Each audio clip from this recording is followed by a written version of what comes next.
We are here with registered dietitian Robert Carter to talk about kids' eating habits as they head back to school. Robert, why is it important to set good, healthy eating habits early as the kids go back to school?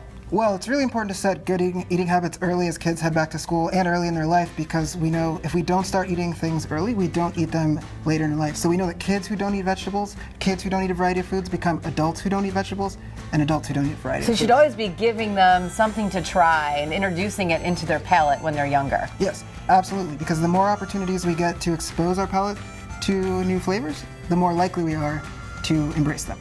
So what can parents do to then reinforce some of those healthy eating habits as the kids go off to school? Do you have any tricks? Yeah, I think the number one thing parents can do is modeling, right? So if you're a parent and you're not eating vegetables and you're not eating fruits and you're not eating a variety of things, then your kid's not gonna eat a variety of things, whether or not you give that to your kid. So that's number one. Number two is to make sure there's always something ready for the kids to have. Now you teach kids how to eat healthy. Yes.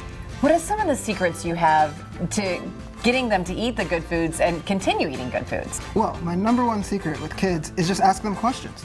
Because a lot of times, we have parents come in and they say, my kid won't eat this, my kid won't eat that. And then, so I sit there and I look at the kid and then I say, well, why don't you eat that? And then they say, well, I don't like the texture. And then if we know there's a texture problem, then we have something to work with. But if we just assume kids are picky and they don't like things without any information, we can't make any changes.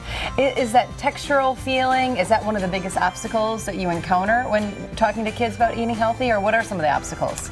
Texture is a big obstacle. Another obstacle oftentimes is flavor, right? Because as humans, we're predisposed to sweet flavors. And so if you start out as a kid and you're eating sugar and you're having juice and you're having all of those things, then the second you have something that's bitter or that's a little bit sour or that's a little more savory than you're ready for, you're not going to accept it. And so a lot of times we see kids, they kind of stop eating if it's not sweet foods. And then we go down a spiral. So Robert, we know that parents these days are very busy. Are there any quick options at the grocery store that they can turn to? Yes, there absolutely are quick options at the grocery store. And one thing that's really good to know about the quick options, we've made a lot of advancements in vegetable-based snacks. So what we have here, we have some kale chips, we've got some snap pea chips, and we've also got some vegetable chips. So these are made out of sweet potatoes and beets. You can find all kinds of vegetable chips. And then we've got some bars. So these bars are really great because they tend to have some fiber, they tend to have some protein, and they tend to not be too high in sugar. And one thing that's really important to remember when we think about our store-bought snacks, a lot of times we have a fear of processed foods or foods in a bag. Just because it comes in a bag does not mean that it's a bad snack.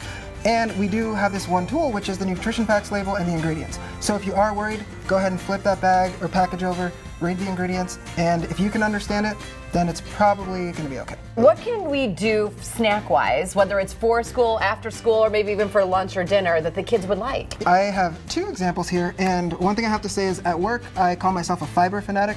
And so that's my favorite thing.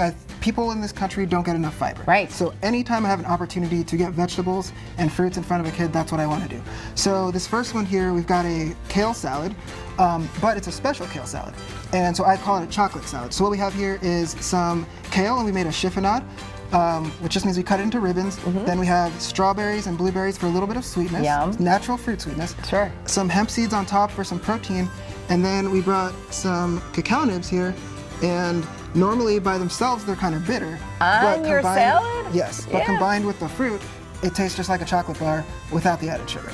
Wow, so, because you've got the bitter with the sugar from the fruit, yes, and then you've got a delicious salad there, and it's good for you. Yes. And you've got this really cool wrap here for us to try. And this is kale? So those are collard greens. Oh, collard greens. They are from the same family as kale. So this is really simple. We're just going to make some little wraps. Okay. But so we're just going to take some hummus here and spread it on the leaf. Would you like to? Spread it on? Yeah. Sure, I don't know. Okay. Is that too much? That was a big dollop of hummus. Yeah, no, that's great. So one thing, you want to bring it a little closer this way because we're going to roll it up. Oh, okay. But yeah, so we're basically making a burrito. I love this. Out of a leaf. How yummy is that? Okay, so hummus is good for you. You've got your greens. So we've got hummus, we've got our greens, and now we've got a whole selection of things we can put inside. So we've got sprouts, we've got some carrot shreds. Should we put it in? Yeah. Which goes first? Whatever order you want, because we're rolling it up. And do we just do them this way? Yeah, absolutely. Okay, and then this one here. Yes, you got it. A couple of these are always good. Yeah. Some red peppers, sprouts. Yum. Top it all off with some sprouts. Yeah. And have you rolled a burrito before? I have rolled a burrito. Okay. Is that peanut sauce? So that's or peanut butter? It's peanut butter. And I brought that for dipping. And I'm going to roll it this way? Yeah. So, even with the hard edge. Yeah. Look at that. And I think this is cute how you have these all tied up. Yeah. And this makes a great, delicious snack. Let me get this rolled up. Yeah. Lovely. and fine and how fun.